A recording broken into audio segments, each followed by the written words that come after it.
नमस्कार सभी को। परीक्षा जंक्शन के इस प्लेटफॉर्म पे सभी का हार्दिक स्वागत है।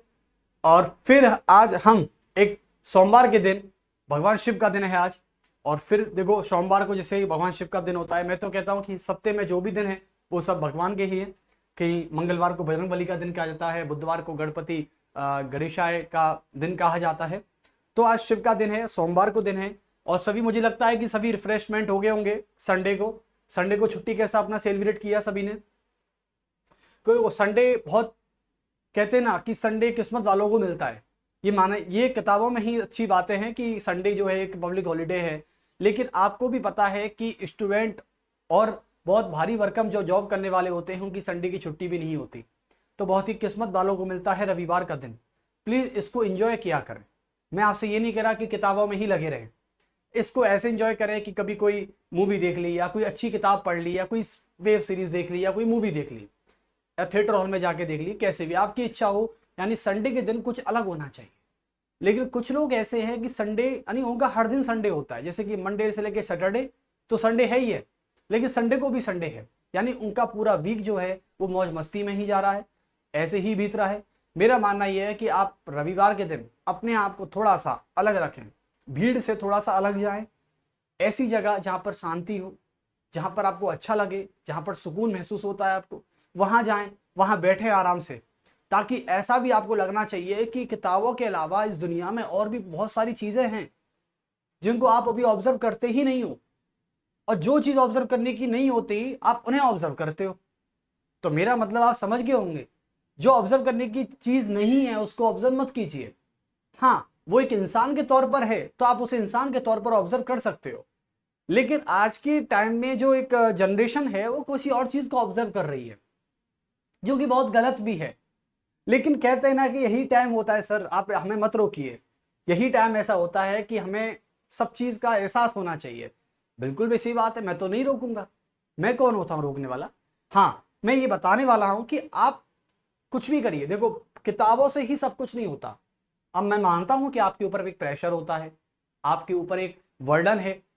तो मेरा मानना यह है कि आप किताबों से हटके थोड़ा समय अपने लिए भी बिताइए। जैसे कि आप क्या करते हैं, जैसे कि मेरा मानना, मैं क्या करता हूं एक्चुअली में, मेरा एक शेड्यूल होता है। जैसे कि पूरे दिन में मैंने जितना भी वर्क किया है, मैं उसकी थकान केवल अकेले में उतारता हूं। जैसे कि शाम के टाइम, नाइट में क्या होता है, 9 से 10 मेरा फिक्स टाइम होता है जिसमें मुझे अकेलापन चाहिए होता है। यानी मेरा कॉफी का मग ले जाता हूं और ऊपर और अपनी ईयरफोन, गाने सुन लिए, या फिर अपने आप से बातें कर ली, या फिर कुछ ऐसा नोट कर लिया थॉट्सों को। जैसे डायरी भी ले जाता हूं तो डायरी में अपनी कुछ बातें लिख लेता हूं। ऐसी कुछ चीजें, यानी वो वक्त सिर्फ मेरा होता है। उस पर ना किसी फोन कॉल्स, यानी किसी से कोई बात नहीं होती, किसी भी इवन तक कोई भी पर्सन मेरे अलावा वहां मौजूद नहीं होता। तो ये मेरी थकान को मिटाने का सबसे अच्छा तरीका है। बिल्कुल जैसे ही आप करिए, दिन में कोई 1 घंटा निकालिए अपने लिए, पहली बात, जिससे आपका रिफ्रेशमेंट होगा। आप में एनर्जी डबल नहीं ट्रिपल हो जाएगी, और आप में काम करने की उत्तेजना होगी, अग्रेसिव हो जाओगे काम करने के लिए। और सबसे बड़ी बात है कि आपको सेल्फ मोटिवेशन भी मिलेगा इससे। यानी सेल्फ मोटिवेट होना बहुत जरूरी है। इस दुनिया में ऐसा कोई भी शख्स नहीं है जो आपको मोटिवेट कर सके। इस दुनिया में ऐसा कोई शख्स नहीं है जो आपको मोटिवेट कर सके, बल्कि आप खुद हो वो शख्स जो आप खुद को मोटिवेट कर सकते हो। उसे कहते हैं सेल्फ मोटिवेट। चलिए, तो आज की थोड़ी सी बातें हुई, और ये बातें बहुत जरूरी होती हैं, क्योंकि किताबों से ही यदि सब कुछ होता तो आज आप दुनिया में कई सारे एग्जाम्पल जो सेट करके बैठे हो ना, वो सारे ही निरर्थक माने जाएंगे। सारे ही निरर्थक माने जाएंगे। किताबों को पढ़ पढ़ के कोई व्यक्ति ऊपर नहीं बना। हाँ, मैं मानता हूं कि किताबों के सामने झुका हुआ सर, किताबों के सामने झुका हुआ सर दुनिया में किसी और के सामने नहीं झुकता है। फिर ये बहुत सत्य और कटु सत्य बात है। चलिए, तो आज का लेक्चर स्टार्ट करते हैं इस मोटिवेशन के साथ। यदि आपको मुझसे मोटिवेशन मिलता है तो ये मैं बहुत अपने आप को सौभाग्यशाली मानता हूं, और आप भी सौभाग्यशाली हैं मेरे लिए, क्योंकि आपसे मुझे मोटिवेशन मिलता है। तो चलिए, इस मोटिवेशन के साथ लेक्चर को स्टार्ट करते हैं और शुभारंभ करते हैं पॉलिटी के नए चैप्टर का। आज आर्टिकल 1 से स्टार्ट करेंगे, संविधान का भाग 1। तो इससे पहले मैं काइंड ऑफ इंफॉर्मेशन के तौर पर आप सभी को बता दूं कि आज हमारा जो लेक्चर है, यानी थोड़ा सा बैक चलते हैं। देखो, बैक स्टोरी, जैसे होता है ना, कोई सीरियल चल रहा है और सीरियल आप नया सीरियल देख रहे हो कोई, तो उससे पहले ऐसे स्टार प्लस पे पहले आता था ना, कुमकुम नाटक आते थे, कभी सास की कभी बहू थी आते जो नाटक आते थे, उसमें पहले रिकैप का सीन आता था कि पहले रिकैप बताएंगे, यानी लोगों को वो समरी याद दिलाएंगे कि कल क्या हुआ था, कहीं आप भूल तो नहीं गए हो। तो चलिए सबसे पहले मैं रिकैप की बात कर लेता हूं। रिकैप का मतलब होता है बैक स्टोरी। आप भूल गए होंगे क्योंकि शनिवार को भी लेक्चर नहीं हुए हमारे, और संडे तो छुट्टी था ही, तो 2 दिन में आप लगता है मुझे आपका गोलमोल हो गया है। चलो इस गोलमोल को इसकी तरह बनाते हैं, जैसे कि ये चीज होती है, इससे मुझे यही चीज सीखने को मिलती है कि हर एक सरफेस जो है वो पर्टिकुलर खुद का है। जैसे कि एक आपने देखा होगा डैश जो देखे होंगे, पासा, जिसको पासा कहते हैं हिंदी में, यहां पर एक बना हुआ है, इसकी जगह और कोई नहीं ले सकता, तो वही चीज है एक। तो गोलमोल नहीं होना है। और रिकैप में देखते हैं, मैंने सभी जगह आपसे यह कराया था कि 1949 के संविधान में, यानी 1949 के संविधान में, 1949 के कॉन्स्टिट्यूशन में यह कहा गया था कि हमारे संविधान में जो है कितने भाग हैं भाई साहब, 25, सॉरी उस समय तो ठीक, उस समय कितने थे, 22 भाग थे। और कितनी अनुसूचियां थी, लगभग 8 अनुसूची थी, आप सभी को पता है, ठीक है। और उसके बाद मैंने देखा तो लगभग से लगभग यानी 22 भाग और 395 अनुच्छेद हो गए। यही थे 1949 के संविधान में भाई, या और भी कुछ था? और कुछ नहीं था, केवल यही था। अब 1949 के संविधान की बात ना करके हम थोड़ी आगे की स्टोरी की बात करें तो धीरे धीरे इन भागों का क्या हुआ, बढ़ोतरी हुई, इनमें इंक्रीज हुआ। अब जैसे कि आज हमारे पास भाग कितने मिलते हैं, लगभग 25 भाग हमारे पास संविधान में मौजूद है। और 8 अनुसूचियों की बात करें तो लगभग 12th शेड्यूल हमारे पास मौजूद है। और 395 आर्टिकल नहीं है, 395 प्लस प्लस आर्टिकल हमारे पास आज हो चुके हैं, यानी भाग 25 हो गए हैं, अनुसूचियां 12 हो चुकी हैं, और उसके अलावा 395 प्लस प्लस अनुच्छेद हो चुके हैं। प्लस प्लस इसलिए ताकि इनमें आज भी लगातार बढ़ोतरी की जा रही है, लगातार तरीके से किए इनमें बढ़ोतरी की जा रही है। चलिए, और ये आज की हम वर्तमान संविधान की बात करते हैं।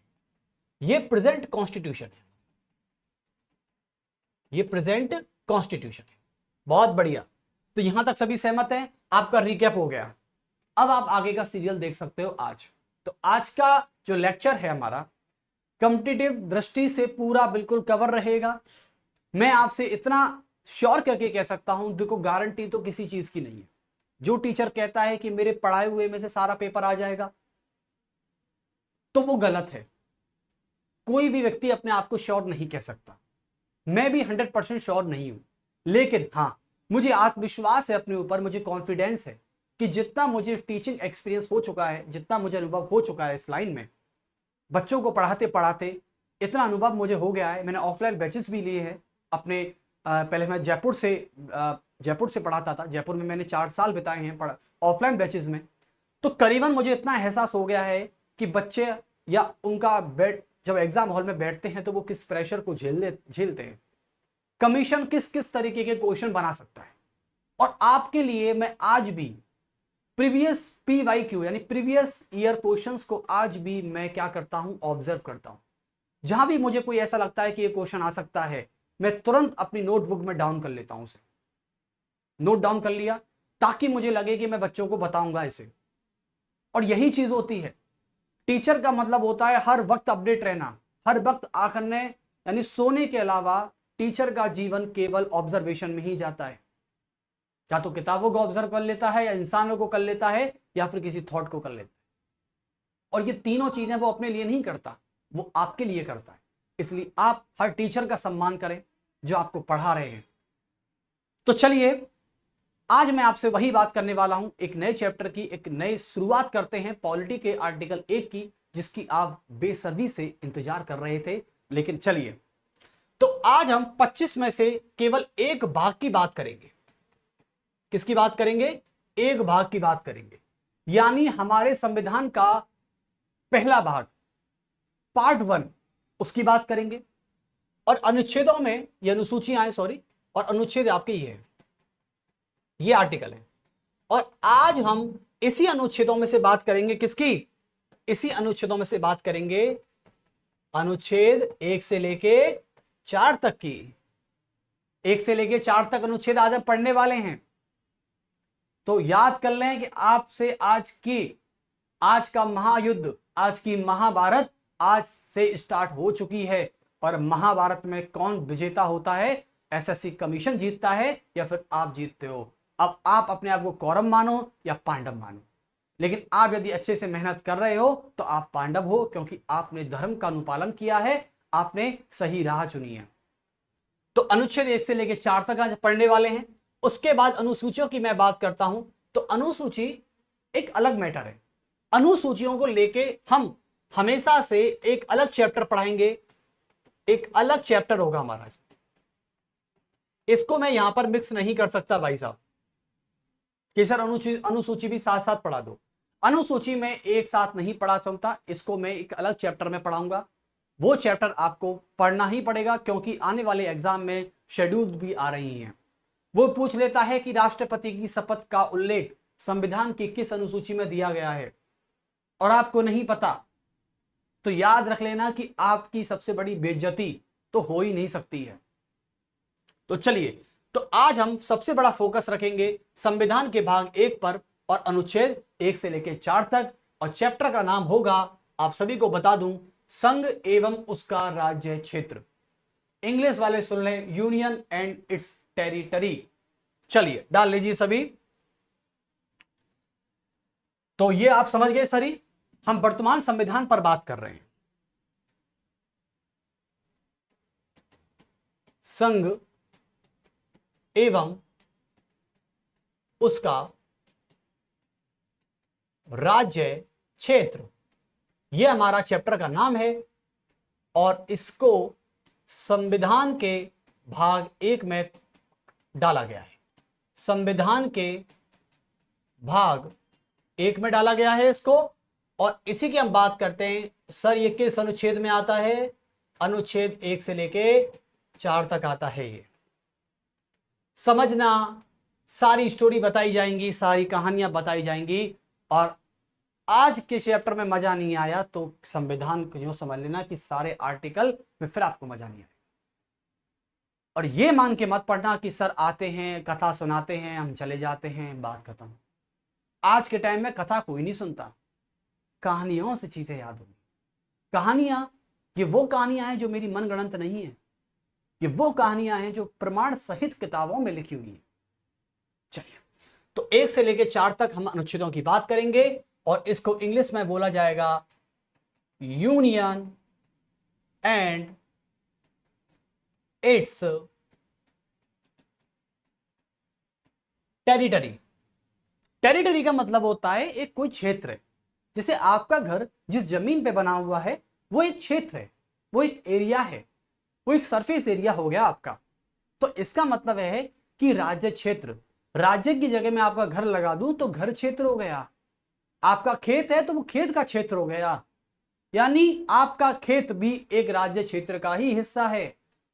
आपका खेत कोई लंदन में तो नहीं है। जिसके भी खेत होंगे, जिसकी जमीनें होंगी, जिसके प्लॉट होंगे, जिसका घर होगा, जिसकी विरासतें जायदाद होंगी, संपत्ति होगी, वो इंडिया से बाहर तो नहीं है ना। बताइए है क्या? नहीं है। तो इसका मतलब है कि आज हम क्षेत्रों की बात कर लेते हैं और पूरे भारत की बात कर लेते हैं, और यहां से कैसे कैसे क्वेश्चन बन सकते हैं एक बार चलिए तो प्रारंभ करते हैं। देखो, संघ एवं उसका राज्य क्षेत्र, जब हमारा संविधान बन रहा था, जिस समय हमारा संविधान बन रहा था, सबसे बड़ी चुनौती हमारे सामने क्या थी मैं आपको बता दूंगा। इसी चैप्टर के अंदर थोड़ा सा आगे चलेंगे तब, ठीक है। चलिए, तो आज मैं सबसे पहले मैं आर्टिकल 1 से ही स्टार्ट करना चाहूंगा। तो आर्टिकल 1 क्या कहता है आज हम इसको अच्छे से जानेंगे। अनुच्छेद 1, क्योंकि जब तक आप एक अनुच्छेद नहीं पढ़ोगे तब तक ये चैप्टर प्रारंभ नहीं हो सकता है डियर, स्टार्ट भी नहीं होगा। स्टार्ट तभी होगा जब आप अच्छे से इस अनुच्छेद को पढ़ लेंगे, मेरी कही हुई बात को समझ लेंगे, तभी ये हम चैप्टर स्टार्ट करेंगे। तो अनुच्छेद 1 आज सही तरीके से पढ़ते हैं। और अनुच्छेद 1 के ऊपर कितनी कितनी सारे सुप्रीम कोर्ट के जजमेंट आए हैं हम उनको भी बताएंगे, कितनी डिबेटें हुई हैं ये भी हम बताएंगे। चलिए, और आज के टाइम पे G20 जब अब 2023 में भारत G20 की प्रेसिडेंसी कर रहा था तो उस समय भी इस शब्द को लेके कितनी सारी डिबेट हुई थी मैं आपको बता दूंगा। अनुच्छेद 1 ये कहता है, हमारे संविधान का अनुच्छेद 1 क्या कहता है? देखो, अनुच्छेद 1 कहता है कि भारत अर्थात इंडिया। बोलोगे सर गलत बोल दिया आपने, संविधान में इंडिया लिखा हुआ है। जी बिल्कुल, भारत अर्थात इंडिया राज्यों का संघ होगा, यह बोला था, राज्यों का संघ होगा। इससे पहले यहां पे यूपीएससी वाले भी क्लास ले रहे होंगे तो मैं उनके लिए बता दूं, एक इंटरव्यू में मुझसे पूछा गया कि राज्य की डेफिनेशन क्या है। मुझसे पूछा कि what is the correct definition of state, यानी इंडिया भी एक स्टेट है और स्टेट भी एक स्टेट है। आप मुझे बताइए कि किसी भी स्टेट को अकॉर्डिंग टू पॉलिटिकल साइंस आप उसे कैसे डिफाइन करोगे? यदि मैं स्टेट की बात करता हूं तो राज्य कैसे डिफाइन होता है? देखो, मैंने केवल मुझसे पूछा गया तो मैंने केवल यही आंसर किया जो मुझे लगा। मेरे लगने से आप कहोगे सर आपके लगने से आंसर सही या गलत तो नहीं हो सकता। नहीं हो सकता, मैं मानता हूं, ठीक है, मैं गलत भी हो सकता हूं कभी, लेकिन मेरा मानना है कि जितना मैंने पढ़ा है उस किताब को, शायद मुझे यह एहसास है कि हां यही राज्य की डेफिनेशन हो सकती है।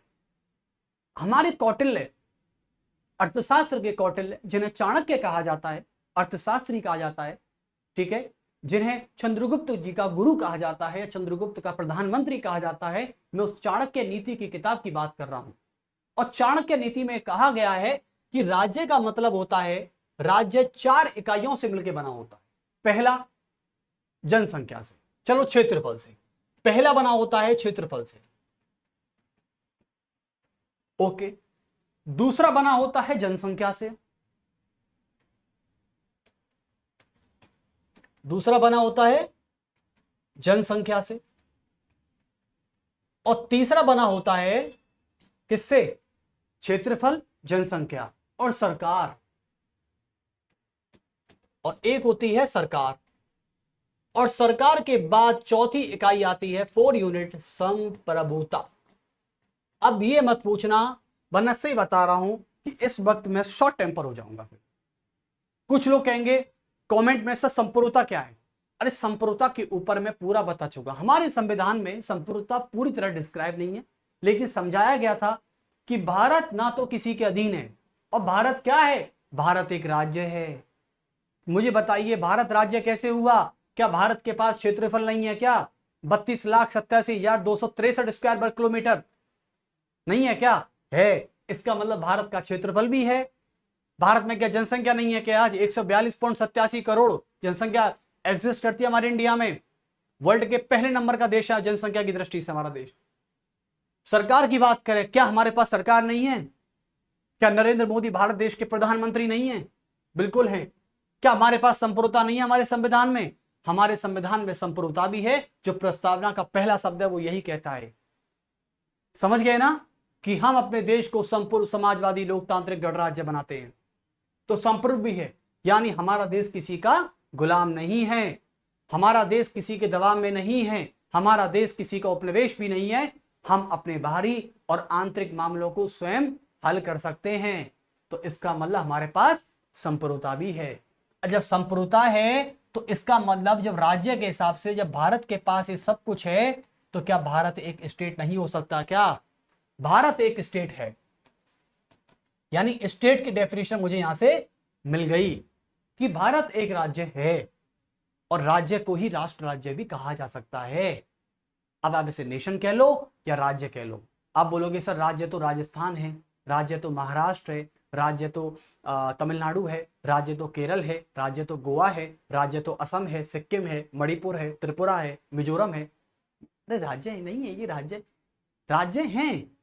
मैं मानता हूं यदि भारत हमारा एक संघ है तो ये राज्य है।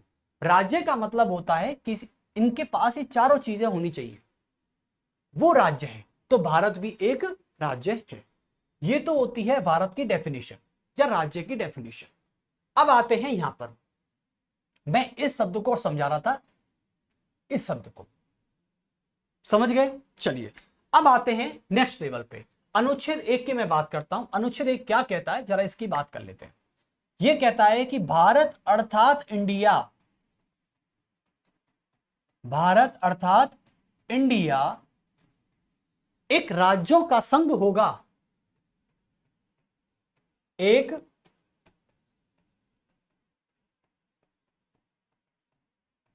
राज्यों का संघ होगा, राज्यों का संघ होगा। यानी अब इसका अर्थ समझिए, भारत अर्थात इंडिया, कुछ लोग सुप्रीम कोर्ट में ये जजमेंट लेके गए, ये अपील लगा के गए कि सर इंडिया को हटा दें। तो भला मिलॉर्ड से पूछा, कई सारी अपीलें लगाई गई कि सर इंडिया को हटा दें तो कैसा रहे, क्योंकि इंडिया जो है वो अंग्रेजों के द्वारा दिया गया ना हमें। अब इंडिया को या तो आप सिंधु नदी से जोड़ लो कि भाई सिंधु नदी को इंग्लिश में इंडस कहते हैं, ठीक है, तो सिंधु नदी के किनारे हुए जो बसे लोग थे ना उनको इंडस कहा गया, यानी इंडिया से उनका नाम वहां से आया। जो सिंधु नदी के किनारे जो बसे हुए लोग थे जिसे हम इंडस वैली सिविलाइजेशन कहते थे, समझ गए ना। और सिंधु की 5 सहायक नदियां हैं, झेलम, चिनाब, रावी, सतलज, ब्यास, ये नदियां हैं, ठीक है, सिंधु मिला के 6। तो सिंधु नदी के जो सहायक नदियां हैं या सिंधु नदी के किनारे बसे हुए लोगों को इंडस कहा गया। तो उस बस्ती के नाम पर हमारे देश का नाम इंडिया पड़ गया। एक तो ये मोटिव है। दूसरा मोटिव क्या है मैं आपको बता दूं। दूसरा मोटिव ये हो सकता है कि इंडिया उन लोगों को कहते हैं जो पिछड़े हुए होते हैं, जैसे कि अभी भी इंडिया के ऊपर कई सारे विवाद हुए। इंडिया कहते हैं ब्लैक लोगों को, पिछड़े हुए लोगों को, क्योंकि अंग्रेज जब यहां पर आए थे तो अंग्रेज भारतीयों का सम्मान तो करते नहीं थे। जब मैं आधुनिक इतिहास पढ़ा रहा हूं तो उसमें भी आपको यही एहसास हुआ होगा ना कि हमारे जब अंग्रेज थे तो वो भारत के लोगों का सम्मान तो करते नहीं थे। और जब राज करने कोई हम पर आया है तो सीधी बात है, कोई पूजा की थाली लेके तो खड़ा नहीं होगा हमारे लिए, हम पे अत्याचार करेगा, हम पर शोषण करेगा हमारा, यही तो करेगा, तभी तो राज कर पाएंगे वो लोग। राज कैसे होगा, गुलाम कैसे होगे फिर, मैं आप उनके मालिक बन के नहीं बैठ जाओगे, और ये तो उनको बुरा लगेगा।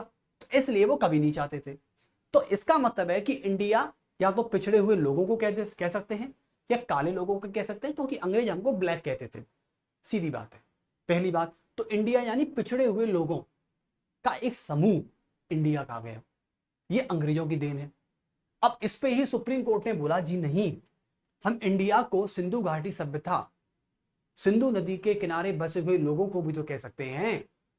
आप इसको उस परसेप्शन से क्यों देख रहे हैं, आप इसे इस परसेप्शन से देखिए कि इंडस वैली सिविलाइजेशन हमारे देश की सबसे पुरानी सभ्यताओं में से एक है, और सिंधु में ही हड़प्पा, कालीबंगा, रोपड़, धौलावीरा सब कुछ आता है। मोहनजोदड़ो जो आज पाकिस्तान में है, हड़प्पा, ये सारी सभ्यताएं इंडस वैली सिविलाइजेशन का भाग है। और हमारी सभ्यता हमारे देश की एक पहचान है, हमारे देश का एक आदर्श है। तो इसलिए हम इसे सिंधु घाटी सभ्यता से जोड़ें तो ज्यादा अच्छा रहेगा। हाँ, यदि अंग्रेजों से जोड़ेंगे तो काफी डिबेटेबल हो जाएगा, काफी विवादित हो जाएगा। लेकिन सुप्रीम कोर्ट ने कहा है कि इंडिया भी एक संवैधानिक शब्द है, क्योंकि आर्टिकल में वो दे रखा है। हाँ, इसमें संशोधन हो सकता है, मैं आपसे ये नहीं कह रहा, संवैधानिक संशोधन हो सकता है, लेकिन मूल ढांचे से छेड़छाड़ नहीं होनी चाहिए। अब क्या हुआ था कि हमारे भारत में G20 को लेकर बड़ा केस आया। इसमें कहा गया कि G20 की जो प्रेसिडेंसी है भारत कर रहा था 2023 में, भारत ही कर रहा था। नरेंद्र मोदी जब अनुपम मंडल में बैठे थे तो जब वो बैठे थे जिस चेयर पर, उनके सामने एक प्लेट लगी हुई थी देश की, यानी देश का रिप्रेजेंटेटिव कौन है। और 2023 में G20 की प्रेसिडेंसी भारत कर रहा था, तो उनके सामने एक प्लेट लगी हुई थी, उस पर लिखा हुआ था भारत, इंडिया नहीं लिखा था, भारत लिखा हुआ था। पहली बार हमारे देश में ये हुआ है, पहली बार कि इंटरनेशनल लेवल पर आप बैठे हैं और नेम प्लेट पर आपका भारत लिखा हुआ है, यानी बहुत ही बड़ी उपलब्धि है। और हमें गर्व है इस चीज पर, हमें गर्व है। जब मैंने मीटिंग को देखा तो मुझे बड़ा अच्छा लगा कि नेम प्लेट पर भारत लिखा हुआ है, ये तो मजे की बात आ गई। लेकिन देखो कुछ लोगों के दिल में आग लगी कि भारत क्यों। देखो याद रखें, पॉलिटिकल पार्टी का आप विरोध कीजिए, उनकी आलोचनाएं कीजिए, किसी भी नेता को आप आड़े ले लीजिए, हमें कोई दिक्कत नहीं, लेकिन जब देश की बात आती है तो देश पर हमें एक हो जाना चाहिए। और भारत इंडिया से पुराना शब्द है। भारत हमारे संस्कृत शब्दावली का शब्द है, जो आज से नहीं हजारों करोड़ों सालों से हमारे पास चल रहा है। भारत एक वो शब्द है। क्या अंग्रेजों के आने से पहले क्या इसको इंडिया ही कहा जाता था? क्या इसको भारत नहीं कहते थे? क्या भारत यानी भरत के नाम पर जो एक पढ़ा होगा आपने थोड़ा बहुत कि भरत के नाम पर जो हमारा शब्द है ये भारत रखा गया। चलिए, तो ये थोड़ा बैक स्टोरी था, मैंने बता दिया एक बार। अब इसके ऊपर डिबेट हुआ, सुप्रीम कोर्ट ने आज तक इसे नहीं माना है कि इंडिया को हटा दिया जाए, अब तक एग्जिस्ट है, लेकिन संविधान में संशोधन किया जा सकता है और नरेंद्र मोदी सरकार इसमें करने की पूरी पूरी गुंजाइश रखती है। चलिए अब आते हैं कि भारत अर्थात इंडिया राज्यों का संघ होगा। मैं आपको बता दूं, संघ का मतलब होता है एडिशन, यहां पर लिया गया है प्लस, यानी संघ का मतलब होता है मिलाकर। क्या होता है? मिलाकर। जैसे कि एक ये भाग 1 है और ये भाग 2 है, यानी 2 हाथ हैं, दोनों हाथों को मिलाया तो ये बन गया इंडिया, यानी एक स्टेट प्लस सेकंड स्टेट, दोनों को मिलाया बन गया इंडिया। इसका मतलब यह है कि मिलाकर, यानी डॉक्टर अंबेडकर ये कहते हैं इसमें कि भारत जो है वो सभी राज्यों का संघ है, सभी राज्यों से मिलकर बना है। लिखें, डॉक्टर अंबेडकर के अनुसार, डॉक्टर अंबेडकर के अनुसार, डॉक्टर अंबेडकर के अनुसार भारत सभी राज्यों से मिलकर बना है, सभी राज्यों से मिलकर बना है, सभी राज्यों से मिलकर बना है। अब बोलोगे सर राज्यों से मिलकर बना है तो इसका मतलब यह है कि कल को मान लो महाराष्ट्र ये चाहेगा कि मैं तो भैया बाहर जा रहा हूं, मैं तो दूर जाऊंगा, मैं तो भारत में रहना ही नहीं चाहता, मैं तो महाराष्ट्र, चलो राजस्थान कह दे, राजस्थान ये बोल दे कि भैया हम तो भारत में रहना ही नहीं चाहते क्योंकि हमसे मिलकर बना है भारत, तो हम कब भी चाहें जब भी भारत को तोड़ सकते हैं। ऐसा कभी नहीं हो सकता। यानी आप ये मान लो कि कल को एक कंपनी एक्स और दूसरी कंपनी वाई आपस में अपना हाथ मिला लेती हैं, डील डन कर लेती हैं। कल को मान लो एप्पल और सैमसंग आपस में हाथ मिला लेती हैं और कहती हैं कि अब एक नई कंपनी बनाएंगे मिलकर, उसका नाम होगा एप्पल प्लस सैमसंग। ठीक है, अब मान लो 10 साल के बाद सैमसंग ये कहती है कि मुझे तो दूर जाना है, मुझे तो आपसे हाथ ही नहीं मिलाना, ना डील डन करनी है। अब 10 साल हो गए, काम कर लिया, लेकिन सैमसंग अब ब्रेक चाहती है एप्पल से, तो क्या करेगी? वो अपना हाथ खींच लेगी और कंपनी टूट जाएगी। तो याद रखना एक बात, राज्यों से मिलकर जरूर भारत बना होगा, लेकिन यह किसी एक समझौते का परिणाम नहीं है। यानी राज्यों ने मिलकर भारत को जरूर बनाया है, बिल्कुल बनाया है, लेकिन मैं आपसे फिर क्या कहता हूं कि राज्यों के, भारत एक राज्यों के समझौते का परिणाम नहीं है। भाई एप्पल और सैमसंग में क्या हुआ था? एक एग्रीमेंट हुआ था। एग्रीमेंट को हिंदी में कहते हैं समझौता, और जो समझौते से चीजें बनती हैं ना वो टूट भी जाती हैं कभी कभी। आपने देखा है किसी लड़के का, किसी लड़की का जब शादी होता है तो आपके माता पिता ये बोलते हैं कि अरे भाई साहब एग्रीमेंट कर लिया है। एग्रीमेंट का मतलब क्या है कि एग्रीमेंट आज हुआ है, कल को ये एग्रीमेंट टूट भी सकता है, और जब ये एग्रीमेंट टूटेगा ना तो जिंदगी दोनों की बर्बाद होगी, याद रखना। इसलिए ये समझौता नहीं है राज्यों का, जो जब चाहे जब आप अलग हो जाइए और जब चाहे जब आप हाथ मिला लीजिए, ऐसा नहीं होगा। यानी राजस्थान और महाराष्ट्र के चाहने से भारत टूटेगा नहीं। तो लिखिए इस बात को कि ऐसे लिखिए, लेकिन इसका अर्थ, लेकिन इसका अर्थ यह नहीं है, लेकिन इसका अर्थ यह नहीं है कि इसका अर्थ यह नहीं है कि किसी भी राज्य को भारत से अलग होने की अनुमति है। इसका अर्थ यह नहीं है कि किसी भी राज्य को, किसी भी राज्यों को भारत से अलग होने की अनुमति है। भारत से अलग होने की अनुमति है।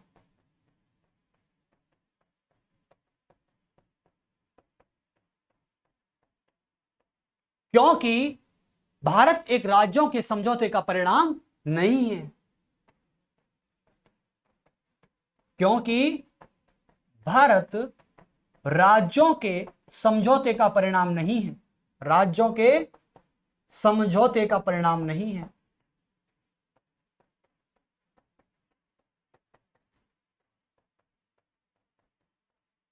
समझौते का परिणाम नहीं है। अब समझ गए ना? यानी जैसे कल को बेटी का बाप ये कह दे कि बेटा हम आपके लिए रिश्ता तो देख कर आ गए हैं और हमने लड़के वाले से समझौता कर लिया है। समझौता नहीं है वो रिश्ता है। रिश्ते को आप समझौता कहोगे तब तक रिश्ता टूटेगा, और जब तक आपने रिश्ते को समझौता नहीं माना है ना, तब तक आपका रिश्ता चाहे किसी के साथ हो, मैं कहता हूं किसी के साथ, रिश्ता शादी का ही नहीं होता। रिश्ता आपके माता पिता का भी होता है आपसे। रिश्ता आपकी, जैसे आज आपकी गर्लफ्रेंड से भी हो सकता है बिल्कुल है, क्योंकि है तो वो एक लड़की ही ना, है तो वो एक इंसान ही है ना। आप उससे एग्रीमेंट कैसे कर सकते हो यार? कैसे कर सकते हो? यही चीज मैं समझाने की कोशिश कर रहा हूं। चाहे आपका कोई अच्छा पार्टनर है, चाहे आपकी वाइफ है, चाहे आपके ग्रैंडफादर है, ग्रैंड मदर है, चाहे आपके मदर या फादर है, इनसे आप समझौता नहीं कर सकते। तो भारत यही कह रहा है कि राज्यों समझौता मत कीजिए, और तुम्हारे समझौते से मुझ पे कोई फर्क नहीं पड़ेगा। ये मत सोचना कि समझौता है कोई है, कि कल को राज्य राजस्थान, तमिलनाडु और ये केरल बोलें कि चलो भारत को तोड़ते हैं क्योंकि समझौता था। ऐसा नहीं है। पहले कह दिया है कि समझौते का परिणाम नहीं है। डॉक्टर अंबेडकर साफ साफ कह गए, देख लो। कल को बांग्लादेश बोले कि मैं तो जा रहा हूं, और बांग्लादेश और पश्चिम बंगाल अपने आप को ऐसे सोचने लग जाए कि यार ऐसा करते हैं, भारत को तोड़ते हैं चलो। मतलब अंदर ही अंदर कोई राज्य नहीं चाहता, लेकिन फिर भी बता रहा हूं मैं, पॉलिटिक्स ऐसी चीज होती है, किसी का भी दिमाग उलट देती है। मान लो पश्चिम बंगाल का मुख्यमंत्री ये सोचे कि यार ऐसा करते हैं, चलो यार समझौते का परिणाम तो है ना भाई, हमसे ही तो भारत है, तो ऐसा करते हैं हम ही भारत को तोड़ते हैं। ऐसा करते हैं बांग्लादेश में चले जाते हैं चुपचाप रातों रात, और जैसे ही बांग्लादेश में गएंगे भारत खत्म। पश्चिम बंगाल के चाहने से कुछ नहीं होगा, राजस्थान के चाहने से कुछ नहीं होगा, गुजरात के चाहने से कुछ नहीं होगा, बल्कि भारत में इतनी ताकत है कि राज्य को जाएगा ना तो खींच के ले आएगा। जैसे कि मौत को छू के टक से वापस आना, ये वही चीज है। तो समझ गए आप? आर्टिकल 1 मैंने समझा दिया है, इंडिया को लेके भी मैंने पूरा समझा दिया है आपको। भारत एक हमारा एक संस्कृत शब्द है जिसका हमें सम्मान भी करना चाहिए। ये एक संस्कृत शब्द है, इसका हमें भली भांति सम्मान करना चाहिए। चलिए, और मैं इंडिया से ज्यादा भारत का ही समर्थन करता हूं, इंडिया से ज्यादा। लेकिन इस संविधान में है अभी, तो हम जब इसमें संशोधन हो जाएगा तो मैं भी इसमें संशोधन कर दूंगा। अभी नहीं है तो अभी पढ़ लीजिए। तो आप समझ गए समझौते का परिणाम नहीं है, ठीक है। यानी किसी भी राज्य को भारत से अलग होने की अनुमति नहीं है, आपको बता दिया है। होने की अनुमति है, नहीं है कर दो, इसमें नहीं कर दो, ठीक है। चलिए, तो आप समझ गए पूरा, बहुत अच्छे। तो आर्टिकल 1 आपको समझ में आ चुका है, और आर्टिकल 1 के ऊपर काफी डिबेट हुई थी। G20 जब 2023 में भारत G20 की प्रेसिडेंसी कर रहा था, तो आप सभी को पता है कि भारत को लेकर काफी सारी डिबेट हुई थी। न्यूज एंकर अलग अलग लीडरों से बातचीत कर रहे थे, और अलग अपोजिशन पार्टी से भी बात कर रहे थे कि आप भारत को लेकर सहमत हैं। लेकिन हमारे देश की विडंबना यह है सबसे बड़ी कि ये खुलकर बोलने की बात है, मैं पार्टी का नाम लेना नहीं चाहूंगा, लेकिन आज भी हमारे यहां पे ऐसी पार्टियां एग्जिस्ट कर रही हैं कि वो ऐसी पॉलिटिकल पार्टियां हैं कि वो हमारे देश में लीडर का आलोचना करते करते वो देश की आलोचना करने लग जाती है। अरे देश से क्या दिक्कत है तुम्हें भाई? देश तो तुम्हारा भी है, हमारा भी है, आने वाली पीढ़ी का भी होगा। देश से क्या दिक्कत है, भारत शब्द से क्या दिक्कत है तुम्हें, मुझे यह समझ में नहीं आ रहा। समझ गए ना? तो इसलिए हमें उन चीजों से बचना है, हमें उन चीजों को नेग्लेक्ट करना है। जो सही है, मैं ये नहीं कह रहा कि सही आज की सरकार है, मैं ये कह रहा हूं कि जो भी सही है, अपोजिशन सही है तो आप अपोजिशन का समर्थन कीजिए, यदि आपका जो रूलिंग पार्टी है वो ठीक है तो आप उसका समर्थन करें। और इसी बात का तो डेमोक्रेसी है। कोई किम जोंग उन की सरकार थोड़ी है यहाँ कि आपको वो हंसेगा तो हंसना ही पड़ेगा, वो रोएगा तो रोना ही पड़ेगा, ऐसा कुछ नहीं है। चलिए, तो आर्टिकल 1 के बाद आते हैं हम आर्टिकल 2 की तरफ। अंबेडकर का स्टेटमेंट याद रखना है, क्योंकि अंबेडकर से तो ही पता चलता है सब कुछ। देखो अंबेडकर कितने दूरदर्शी थे कि मतलब आज की स्थिति को उस समय पता लगा लिया। भाई साहब 10 डिग्री लेने वाला व्यक्ति है, पूरी संविधान सभा में सबसे पढ़ा लिखा व्यक्ति है सर BN राव को छोड़कर, क्योंकि BN राव जो व्यक्ति थे वो संवैधानिक सलाहकार थे, और संवैधानिक सलाहकार होने के नाते उन्होंने संविधान सभा में प्रारूप समिति गठन करने का सुझाव दिया था, और उसी प्रारूप समिति के अध्यक्ष डॉक्टर भीमराव अंबेडकर ये हैं। तो इसका मानना है कि आज जब डॉक्टर भीमराव अंबेडकर हमारी ड्राफ्टिंग कमेटी यानी संविधान का ड्राफ्ट बनाने के लिए राजी थे तो वो केवल और केवल BN राव की वजह से थे। और BN राव को वो अपना गुरुजी मानते थे, अपना शिक्षक मानते थे, अपना मेंटोर मानते थे, अपनी गाइडर मानते थे, कि वो BN राव व्यक्ति थे। समझ गए? चलिए, अब मैं आर्टिकल 2 की तरफ बात कर लेता हूं आपसे। अनुच्छेद 2,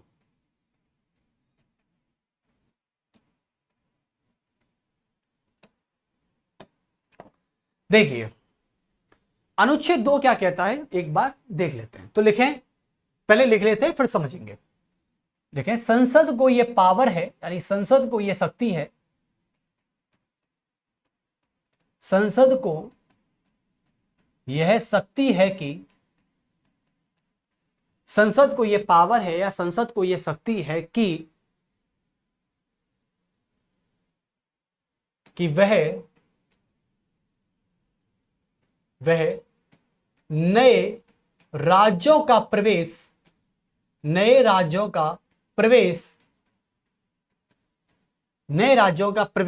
एवं उनका गठन कर सकती है, एवं उनका गठन कर सकती है। संसद को यह पावर है कि वह नए राज्यों का प्रवेश एवं उनका गठन कर सकती है। तो आप यहां तक समझ गए हैं? नहीं समझे अभी हम बताएंगे सभी दोबारा। नए राज्यों का प्रवेश और नए राज्यों का निर्माण भी कर सकती है, उनका गठन कर सकती है। गठन का मतलब होता है निर्माण करना, इसको ऐसे सीख लें। ये निर्माण शब्द मुझे ज्यादा अच्छा लगेगा। अब देखें, यानी हमारी संसद को पावर है ना कि, लेकिन यह शक्ति, एक और बात, यह शक्ति किसी भी राज्य विधानमंडल को नहीं है। यह शक्ति किसी भी राज्य विधानमंडल यानी स्टेट लेजिस्लेचर, विधानमंडल को नहीं है।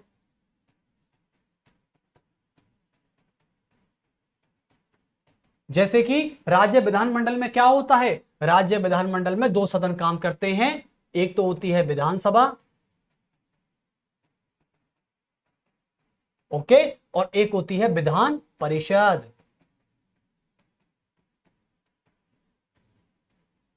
एक होती है विधान परिषद और एक होती है विधानसभा। मुझे बताइए, आज हमारे देश में कौन कौन से यानी कितने ऐसे राज्य हैं? ये मैंने कंपटीशन में कई सारे बच्चों को ये क्वेश्चन दिया भी है और कई सारे बच्चों ने गलत भी किया है, लेकिन कुछ बच्चे सही करने वाले भी थे, मैंने उनको अप्रिशिएशन दिया और मैं अपने नोट्स में बाकायदा लिखवाता भी हूं। अभी ये वो चैप्टर आया नहीं है स्टेट वाला, जब हम स्टेट पढ़ेंगे तो और ज्यादा अच्छे से पढ़ेंगे। अभी आप इतना सीख लीजिए कि हमारे पूरे देश में, भारत में ऐसे कितने राज्य हैं जिनमें विधान परिषद काम कर रही है। देखो, जैसे कि संसद में 2 सदन होते हैं, है ना, 2 हाउस होते हैं, पहला होता है लोकसभा और दूसरी होती है राज्यसभा। ऐसे ही क्या होता है, राज्य की हम बात करते हैं, जैसे राजस्थान की बात करें, महाराष्ट्र की बात करें, आंध्र प्रदेश की बात करें, तो ऐसे से राज्यों में क्या होता है, यहां पर 2 सदन भी हो सकते हैं। लेकिन हमारे भारत में आज 28 राज्य में से 22 राज्य ऐसे हैं जहां पर विधान परिषद काम नहीं करती है। अब बोलोगे सर ये तो असंवैधानिक हो गया। असंवैधानिक कुछ भी नहीं है, इसके पीछे एक छोटा सा रीजन है जिसको अभी शायद बताना उचित समय नहीं है, अभी नहीं बताएंगे। अभी आप केवल फैक्ट के रूप में याद कर लें कि हमारे भारत में राज्य विधानमंडल के विधान परिषद, भारत में केवल 6 ऐसे राज्य हैं जहां पर विधान परिषद एग्जिस्ट करती है। कितने राज्य हैं? 6 ऐसे राज्य हैं। 6 राज्यों में विधान परिषद क्या करती है? एग्जिस्ट करती है। बस यहां लिख दें, एग्जिस्ट करती है, अस्तित्व में है। 6 राज्य, जैसे कि आंध्र प्रदेश है, बिहार है, यूपी है, कर्नाटक है, महाराष्ट्र है, समझ गए ना, तेलंगाना है, आंध्र प्रदेश, तेलंगाना, हाँ बिल्कुल सही है। तो 6 राज्य हो गए। ये 6 स्टेटों में विधान परिषद काम कर रही है। चलिए, तो राज्यों को ये पावर नहीं है, यानी कल को राजस्थान, हाँ बोलोगे सर राजस्थान के पीछे पड़ गए आप तो। अरे क्या करूं, मैं हूं वहीं से, तो मुझे राजस्थान नाम ज्यादा रहता है। आप चाहो आपकी जो भी लगे, आप जिस स्टेट से पढ़ रहे हैं आप वहां से कंसीडर कर लो।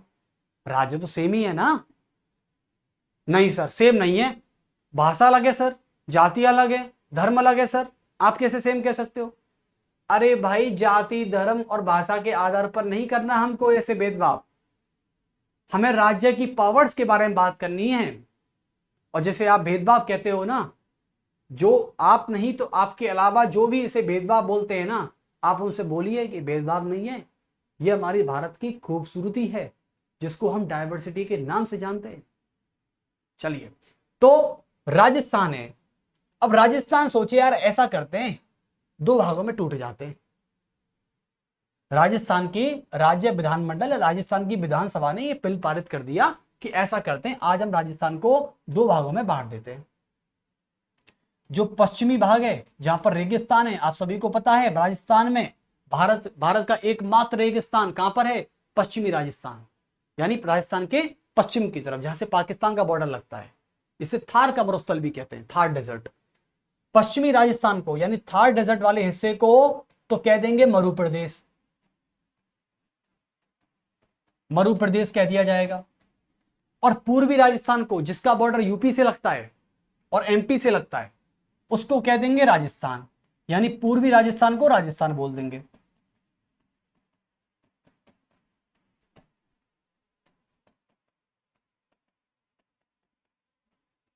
चलिए, मरु का मतलब होता है पानी की कमी, सूखा हुआ, सूखा प्रदेश मतलब मरु प्रदेश। अब ऐसे राजस्थान की सरकार ने बोला, राजस्थान के मुख्यमंत्री कौन है? भजनलाल शर्मा। भजनलाल शर्मा बोलते हैं कि ऐसा करते हैं, राजस्थान को 2 भागों में डिवाइड कर देते हैं। तो याद रखना, कोई भी राज्य सरकार किसी भी नए राज्य का गठन नहीं कर सकती है राज्य सरकार, और ना ही किसी राज्य का प्रवेश कर सकती है। ऐसा नहीं है कि भजनलाल जी ने बोला कि चलो ऐसा करते हैं यार, मध्य प्रदेश से बॉर्डर लग ही रहा है अपना, यूपी से लग रहा है, ऐसा करते हैं यूपी के 2 जिले अपने में ले लेते हैं। अरे भाई क्यों ले लेते हैं? आपका अधिकार क्षेत्र ही नहीं है, आपकी वो पावर ही नहीं है, आप कैसे किसी राज्य के 2 जिले ले लोगे? पहली बात, यानी आप मध्य एमपी के भी नहीं ले सकते। अरे मैं तो ये कहता हूं कि 2 राज्य भी राजी है ना।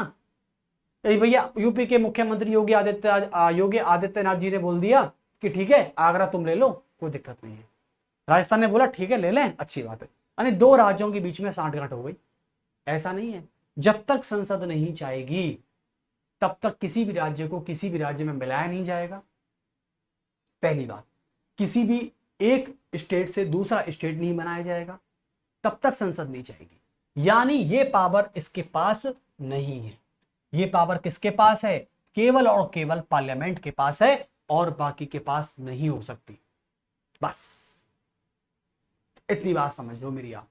नए राज्यों का प्रवेश, जैसे कि महाराष्ट्र के 2 जिले दे दिए राजस्थान को, गुजरात के 2 दे दिए, राजस्थान के 2 दे दिए, ऐसा कुछ है।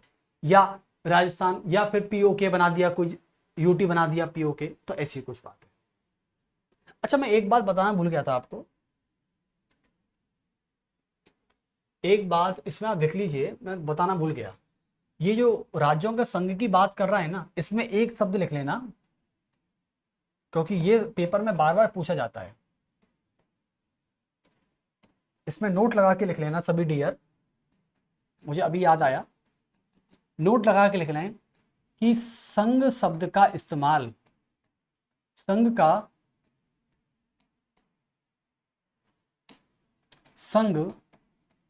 शब्द का प्रयोग, संघ शब्द का प्रयोग संविधान में कहीं नहीं किया गया, संविधान में कहीं नहीं किया गया है, कहीं नहीं किया गया है। इस बात को आप नोट डाउन कर लेना एक बार, ठीक है। बस आप कहोगे सर यहां तो किया गया है ना, ये तो संघ है। अरे भाई, ये संघ वो शब्द नहीं है जो आप सोच रहे हैं। संघ शब्द का इस्तेमाल संवैधानिक नहीं है, ये असंवैधानिक शब्द है। मतलब ये ऐसा भी नहीं है कि आलतू फालतू जोड़ दिया, बस ये शब्द इसलिए आया है क्योंकि यहां पर अर्थ को समझाना है, ये पर्टिकुलर शब्द नहीं है कोई यहाँ, ठीक है। चलिए, और जैसे कि आप सुनते हो कि हमारा भारतीय संविधान एक संघीय व्यवस्था भी देता है, तो ये वो संघीय भी नहीं है, इस बात को भी भूल जाना, ठीक है।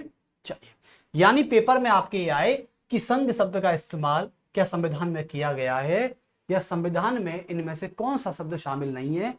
तो यदि उसमें संघ शब्द है और संघीय शब्द है तो दोनों पर टिक कर देना, क्योंकि हमारे संविधान में इन शब्दों का उल्लेख नहीं है। वेरी गुड, ठीक है। चलिए,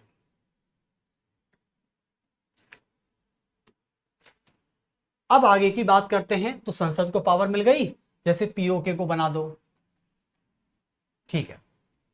उसके बाद मैं आपसे बात करता हूं, देखिए आर्टिकल 3 की तरफ।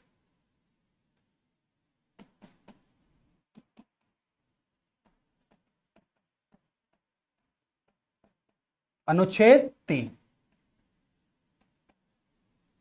अनुच्छेद 3 ये कहता है कि संसद को यह शक्ति है, लिखें,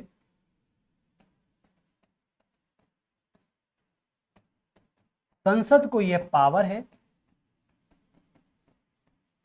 संसद को यह शक्ति है कि संसद को यह शक्ति है कि संसद वर्तमान राज्य, यानी अभी की बात कर रहे हैं, कि किसी भी राज्य की सीमा को बढ़ाना, उसको घटाना यानी उसको कम करना, और किसी भी राज्यों की सीमाओं में परिवर्तन कर देना, और किसी भी राज्य का नाम परिवर्तित कर देने की शक्ति संसद के हाथ में होती है। तो लिख दें कि संसद किसी भी राज्य, यानी संघ राज्य क्षेत्र की बात भी कर रहा है, किसी भी राज्य या संघ राज्य क्षेत्र, यानी यूनियन टेरिटरी, जैसे कि दिल्ली, पुडुचेरी, चंडीगढ़, ओके, जम्मू कश्मीर, लद्दाख, अंडमान निकोबार द्वीप समूह एंड दमन द्वीप एंड दादर नगर हवेली। तो राज्य या संघ राज्य की सीमाओं को बढ़ाना, की सीमा यानी बॉर्डर, सीमाओं को बढ़ाना या कम करना यानी घटाना, या उनमें परिवर्तन करना,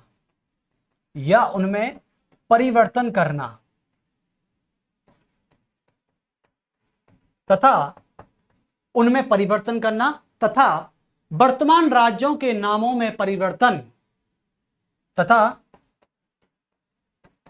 वर्तमान राज्यों के नामों में परिवर्तन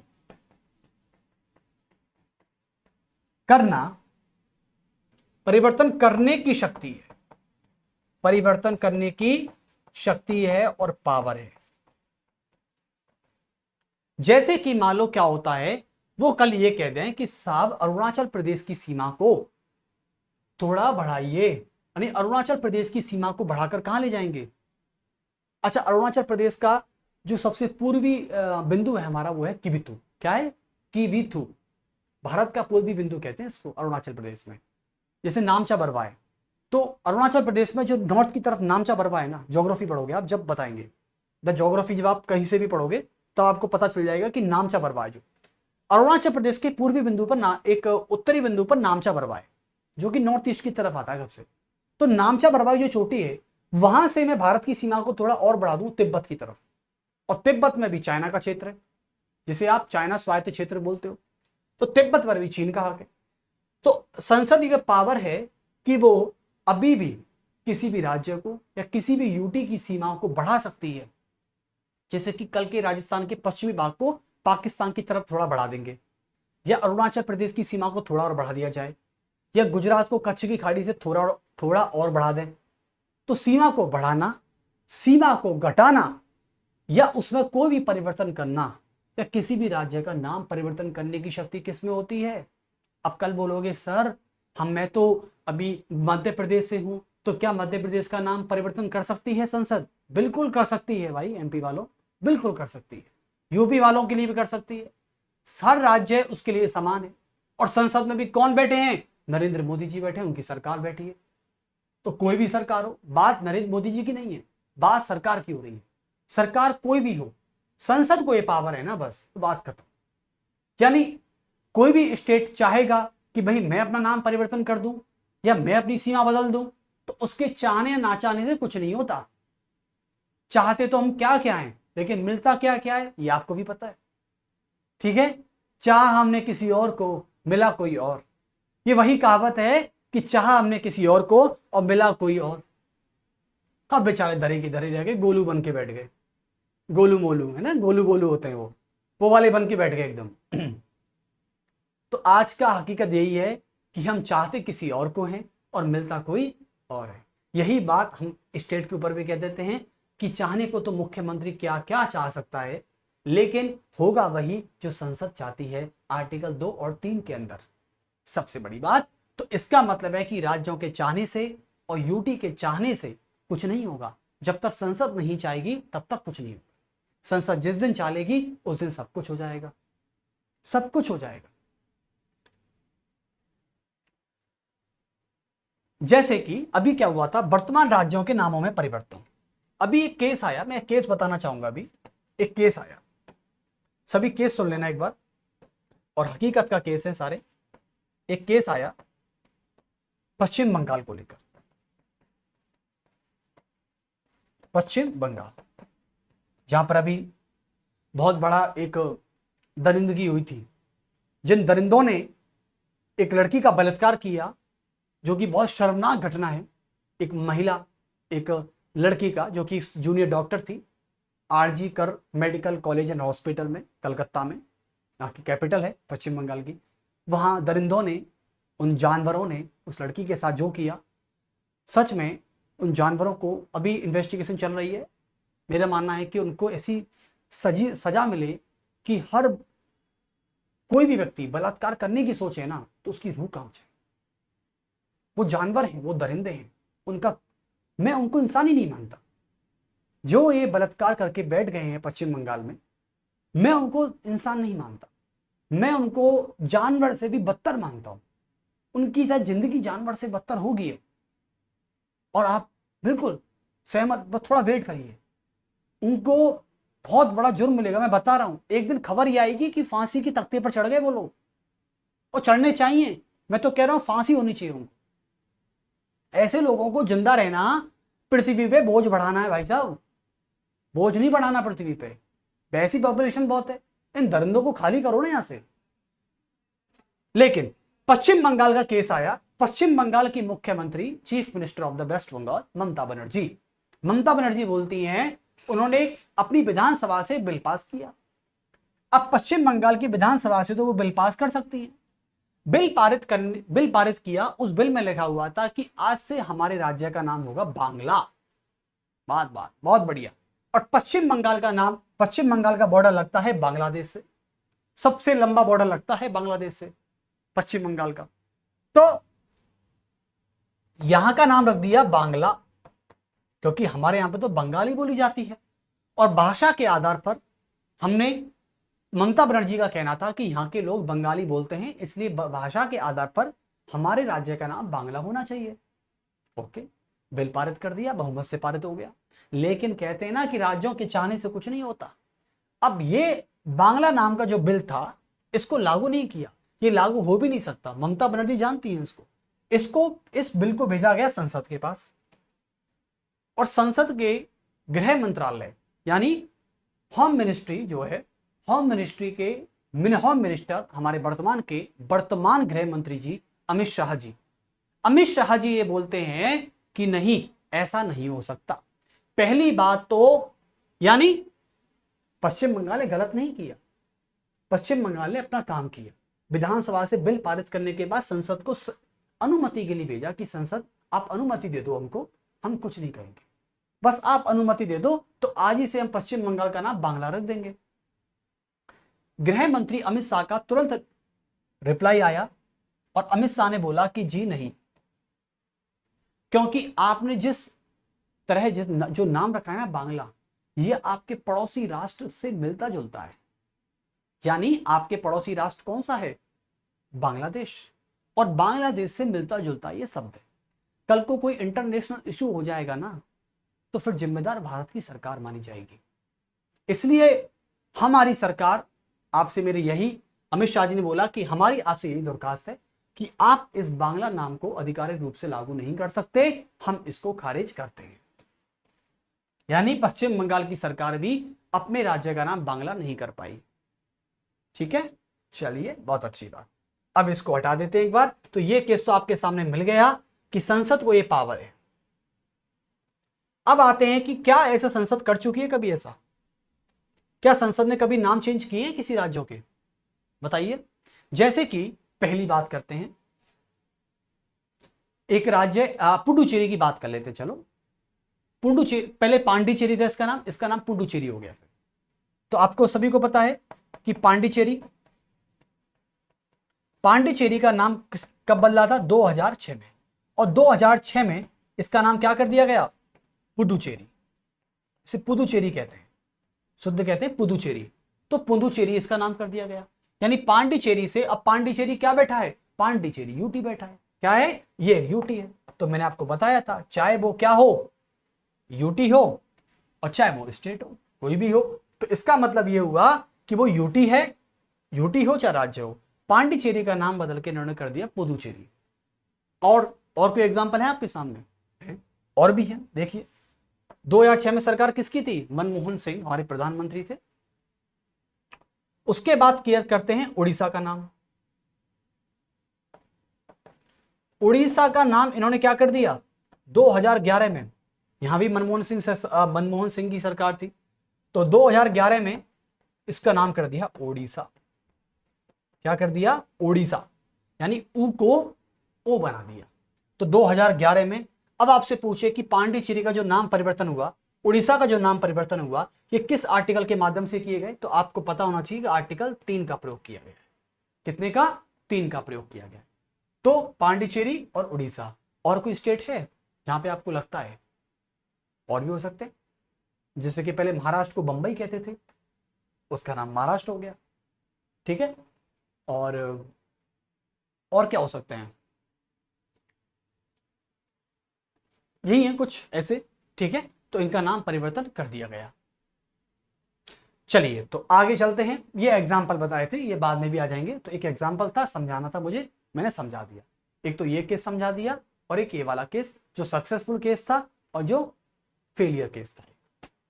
अब आते हैं, और सबसे बड़ी बात मैं आपको बता दूं कि आर्टिकल 3 जो है, आर्टिकल 2 और 3 लिखें, अनुच्छेद 2 व 3 से संबंधित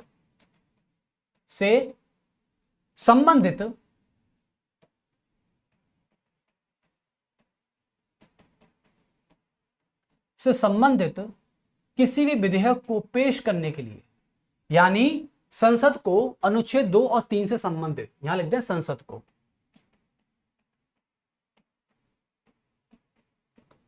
को, अनुच्छेद 2 और 3 से संबंधित किसी भी विधेयक को, क्या हो रहा है ये? किसी भी विधेयक को पेश करने के लिए, भाई संसद ही तो करेगी काम, जब राज्य करेगा संसद करेगी। संसद चाहती है कि हम 2 और 3 आर्टिकल को पेश करें, उनका मूड कर रहा है किसी भी राज्य का नाम परिवर्तन करने का। किसी भी विधेयक को पेश करने से पहले राष्ट्रपति की, भारत के राष्ट्रपति की पूर्व मंजूरी आवश्यक है। पेश करने से पहले राष्ट्रपति की पूर्व मंजूरी की आवश्यकता है, पूर्व अनुमति की आवश्यकता होती है। अब आपसे पूछा जाएगा आवश्यकता होती है, देखो राष्ट्रपति, मैं आपको बता दूं भारत का राष्ट्रपति हमारे भारत का शीर्ष प्रमुख पद होता है और वही संघ की कार्यपालिका का अध्यक्ष होता है, जो कि नाम मात्र का होता है। ये मैं राष्ट्रपति में पढ़ाऊंगा। तो भारत का राष्ट्रपति हमारे शीर्ष पदों का सबसे प्रमुख होता है, ठीक है। तो याद रखना, हमारे भारत के राष्ट्रपति की मंजूरी से, उसकी अनुमति से संसद में 3 विधेयक पेश किए जा सकते हैं। एक तो पहला मनी बिल, धन विधेयक, आगे पढ़ेंगे आप, जिन्होंने पढ़ लिया तो सुन लें। एक तो है मनी बिल, दूसरा कौन सा है? एक तो है मनी बिल और दूसरा कौन सा है बताइए एक बार आप? बजट, वार्षिक वित्तीय विवरण, इसको आप कहते हो annually financial report, budget 112 article, और एक है 2 और 3 आर्टिकल। यानी 3 बिल ऐसे हैं जिनको पेश करने के लिए राष्ट्रपति की पूर्व अनुमति आवश्यक होती है। पहला है मनी बिल, आर्टिकल 110, दूसरा है 2 और 3 आर्टिकल जो पढ़ा दिए हैं मैंने, उसके बाद आता है आर्टिकल 112 जिसे आप कहते हो वार्षिक वित्तीय विवरण, फाइनेंशियली यानी एनुअली फाइनेंशियल रिपोर्ट, आर्टिकल 112। तो आप समझ गए हैं यहां से, ठीक है। और इनमें से 2 और 3 मैंने पढ़ा दिए हैं। Okay done. चलिए, तो पूर्व अनुमति की आवश्यकता होती है राष्ट्रपति को। और आज का ये लेक्चर यहां पे फिनिश करते हैं और फिर कल पॉलिटी का जब लेक्चर होगा तो इससे आगे की यात्रा हम करेंगे। और मेरा मानना है कि आज आपने अच्छे से पढ़ा होगा, लेक्चर को अच्छे से देखा होगा, और जरूर और अपना रेस्पॉन्स भी किया करें ताकि मुझे पता चलता रहे कि हम और क्या कर सकते हैं अभी, और कितना बेस्ट इस लेक्चर को बना सकते हैं, है ना, कि बच्चों को क्या नीड है, बच्चों को क्या जरूरत है, आपको भी हम और भी इस लेक्चर को बेहतर बना सकते हैं। ये सारी चीज हमारे हाथ में होती है। तो वो टीचर के हाथ में सब कुछ होता है, टीचर चाहे तो कुछ भी कर सकता है। इसलिए हम चाहते हैं कि आपका रेस्पॉन्स समय समय पर आता रहेगा, तो हम इस लेक्चर को और बेहतरीन से बेहतरीन बनाएंगे, ठीक है। तो अपना रेस्पॉन्स देते रहिए और मैं आपके लिए हमेशा रेस्पॉन्सिबल रहूंगा, इस बात की श्योर गारंटी है। चलिए, और सबसे बड़ी बात है, किसी भी एग्जाम को देने जा रहे हैं तो आप मेरी पीडीएफ को भी पढ़ लीजिएगा ना। तो मैं बता रहा हूं आप, और मेरे एमसीक्यू याद रखना, एमसीक्यू डेली करें। मैं इस प्लेटफॉर्म के माध्यम से डेली एमसीक्यू करवा रहा हूं और आज भी हमारे एमसीक्यू का पेपर है। याद रखना, सभी से मेरा दरख्वास्त है कि सभी आएं और फटाफट से जुड़ जाएं, क्योंकि आज हमारे एमसीक्यू डेली प्रैक्टिस सेट जो चलते हैं वो डेली चलेंगे इस प्लेटफॉर्म के माध्यम से, ठीक है। तो आप देखते हैं कि वहां पे कौन जीतता है, कौन ज्यादा रेस्पॉन्स करता है। खैर, फिर भी तो सब कुछ बता दिया है मैंने, और फिर मिलते हैं आपसे कल पॉलिटी के लेक्चर के साथ। जी, सभी को मेरा बहुत बहुत धन्यवाद बने रहने के लिए और जुड़ने के लिए। तो अब चलते हैं। Have a good day, have a nice, thank you.